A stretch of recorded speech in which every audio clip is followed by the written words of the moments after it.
Pogi. Siyempre, salamin muna. Tayo na. Kala ko, ano? Uy, G, kamusta na?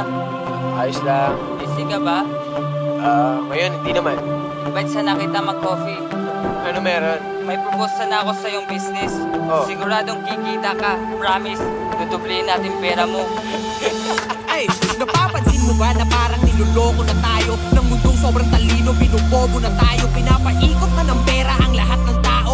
Mga networking na ang lakas manggago. Dinadaan tayo sa marketing na pakape-kape. Hanggat walang napapala, mangungulit gabi-gabi. Papakitaan ka ng coach, hindi naman kanila. Marami nang nabiktima dyan, dinaan ang iba. Yung iba, apa talagang nakasutin tayo pa? Para magmukhang mayaman, para bumigay ka sa loob doon ng isang buwan. Yung pera mo ay doble na walang ganon. Walang instant, kaya sorry ka tayo. Kasi mga Pinoy masyadong manilig sa easy money. Baka nakakalimot ka, di tayo si Manny. Maigsi lang ang buhay, matutunan